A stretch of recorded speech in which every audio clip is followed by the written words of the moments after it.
Kings and queens, your majesties, welcome back to the channel. Thank you so much for always returning. Trust you and yours are well, and you're loving yourself and others like always. Many thanks to all of you for the support you give to the channel. Thank you so much to our channel members, to our anonymous supporters, to all of you my team subscribers. You're loved, celebrated, and appreciated. So I want us to take a look at this news that I stumbled upon. Of course, you know, there was a time we were talking about how ammunition get into the continent of Africa, because when you talk about insurgencies down the Sahel, you talk about insurgencies in parts of the continent of Africa, you discover that most of these rebel groups, most of these terrorist groups, they have ammunition that is more advanced than the ammunitions that security personnel have. And the question always is, how do these people get this ammunition? How do they get this ammunition? Oh my goodness. You see why I'm laughing? I'm laughing because most of the time the truths are before our faces and we reject it. We don't want to look at the truth for what it is. When we tell you that most of these military bases in the motherland are passages where crimes are committed internationally, when you're talking about people being kidnapped, and then it's connected to some world syndicates and the rest of them, it has something to do with all these foreign bases that we have. Because we also talk about how if this basis is in a country, how the president of that country does not have a say. When a foreign military base is in a country in the continent of Africa, that African president does not have anything to say. You can't go into that base and come out. You can't make decisions for that base. Like those bases, they are autonomous. They operate on their own and they receive order from above that is more than your government.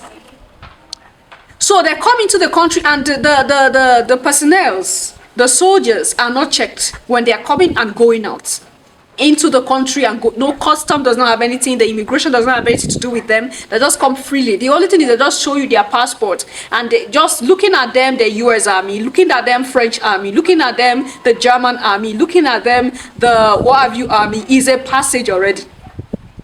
So people don't ask them questions. They don't go further to say, okay, what is in your bag? Let's do some research. That does not come to mind, because immediately you see that you see savior. Okay. So where are these ammunitions coming from? People don't think. So it has been said that the NATO supplied weapons from Kyiv found its illegal way to Nigerian stores.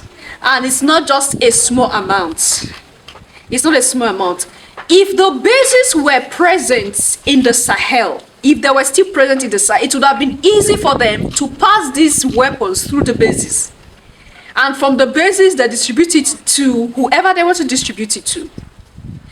Now that the bases are no more in the Sahel, Niger government said, no, we don't want these bases. Burkina Faso, Mali, they said, no, we don't want these bases. It is difficult for them to pass these weapons. And that is why they are caught now.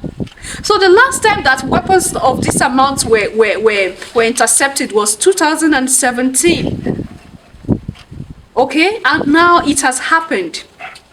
And the difference between that time and now is that the ones that were intercepted 2017 are a smaller amount. The ones that were intercepted just recently is about times 4, times 5 of the numbers that were intercepted 2017.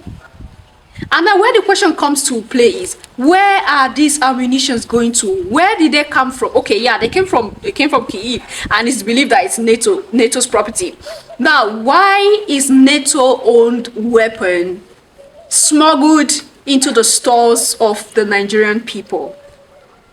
What is that thing they are trying to fuel? Remember, we were talking about how Tony Blinken came to Nigeria, and they were accused of trying to move the soldiers that they kicked from the Sahel into Nigeria, and the Nigerian government said it's not true. The American government said it's not true. Remember that. Ammunition of this amount coming to Nigeria is not a good thing. It's not a good thing. It's not just enough that they say they retrieve them. What about the ones that the information? What about the informations that they are not bringing out? And what is that information? That there might be possibilities that these ammunitions have gone to some of these people already. And before you know, you begin to hear unrest in Nigeria. And then Jagaba will come and say he cannot fight this alone. He has to invite American soldiers. Then the US Army will have a base, a permanent base even in Nigeria. Okay? So I wanted to take you through this so that we'll take it up from there.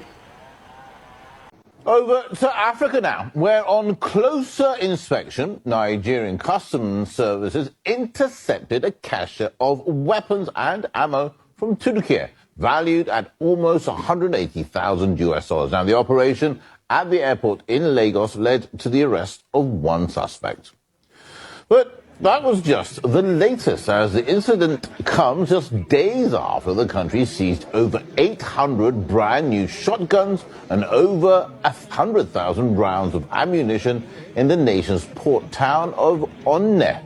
Now, this exclusive footage from there shows what was uncovered from inside a 40-foot container also shipped from Turkey.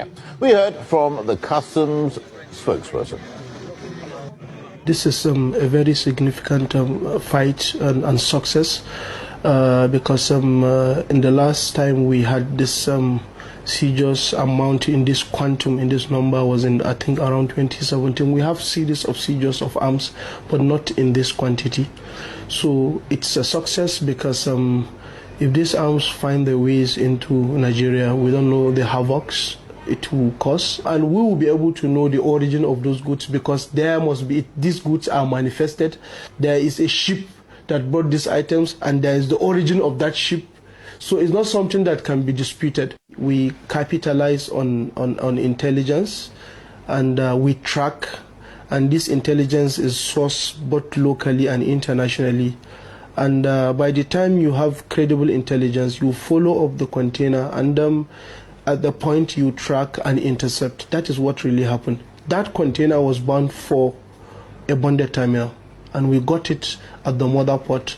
Without intelligence, this couldn't have been, because thousands of containers come in, but your ability to track it from the source, follow it up to a logical conclusion, and interdict at a particular time, it's a product of intelligence sharing. And that is why in my earlier stage I said both locally and internationally. In recent years, Nigerian customs regularly reports the interception of illegal weapons flowing into the country from various parts of the world. And one of such places could very well be Ukraine. Europol and Interpol have warned on multiple occasions that weapons supplied to Kyiv could end up on the black market. Spanish media reports that local gangs are using Ukrainian weapons to fight police. Earlier, Moscow claimed that the monthly smuggling of these weapons has reached $1 billion. Adamu Garba II, Nigeria's 2023 former presidential hopeful, says that a lot of NATO-supplied Ukrainian weapons find their way to Nigeria. Most of these weapons are originating from NATO allied countries, and that there are so many Ukrainian weapons that are allegedly shipped from NATO countries that found themselves in the hand of ISWAP, Islamic State in West Africa province, that operates in northern parts, also attacking villages and killing innocent people. And most of these weapons, when you check them, you find out that they are originated from Western countries. Terrorist activity in the east and terrorist activities in the north. This is creating massive instability, and to some degree, if you look at what is happening in the Sahel and some of what is happening in the Gulf of Guinea, you will see that the principal actors in this area are receiving support from the Western partners, and that is one of the reasons why you see there is a constant agitation in Africa to allow any NATO-inclined country or countries that are originating from the West to leave our shores, because the more they are present here, the more instability we encounter, the more destruction we have, the more our peace is threatened. So the chances that weapons coming from Ukraine through Europe, across Mediterranean Sea, into the Sahara, down to Sahel, into Nigeria is very high, because most of these areas are ungoverned. Strangely, we still have these weapons that are shipped from NATO to Ukraine and then finding their way into our shores. Your Majesty, like you heard him, he's quite unfortunate. It's unfortunate. Now, this is the reason why the Sahel agitated in the first place. NATO is directly involved in all these insurgencies down the Sahel and the countries in West Africa. NATO is involved, and who are the orchestrators of NATO? Who are those who mastermind? Who are those who are the leaders of NATO? Who are the countries that make up NATO? You know them, Europe and America. Okay, you see why Russia is beginning to have its own ground in the western part, in the Sahel and other part. It is because of this issue.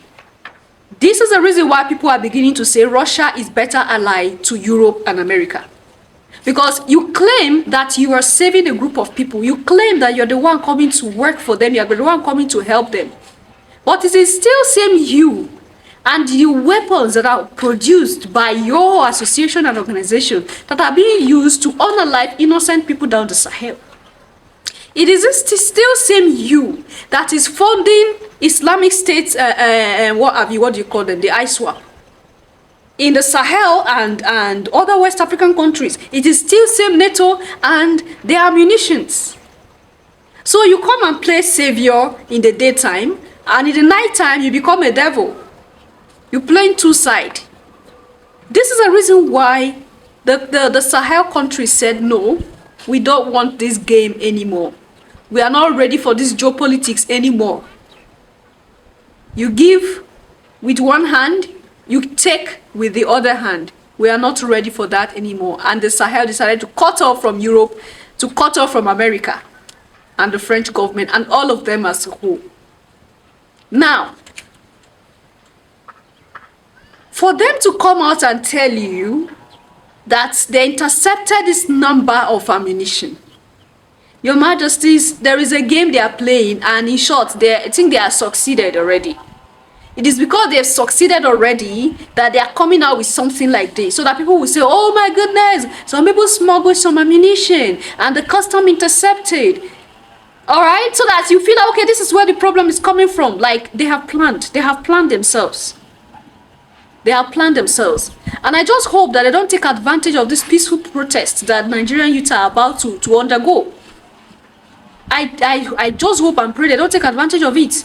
I just hope and pray that some of our youths do not become sellouts, that go, be paid to cause confusion, to cause commotion, and turn the whole thing into bloody what have you. I just hope and pray so. Because recently, the Nigerian military invaded and took out some of the weapons that these Biafran people or their soldiers were using.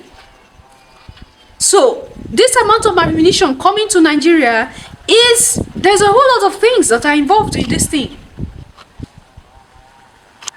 Anyway, I hope that things do not get out of hand and things could still be managed. But just know that America is behind all these things. Europe is behind all these things. And they are trying their best so hard to still retain their presence in Africa, especially the west part of Africa, and they are still hopeful that they are going to go back to the Sahel. And that's why they are trying their best to, fund most of these terrorist groups, so they keep causing chaos down the Sahel and in other parts of the west countries in the continent of Africa. Leave your thoughts and opinion there at the section, and I will see you in my next one. Until then, love yourself, love others, stay safe, stay positive, always, Your Majesties. Bye for now.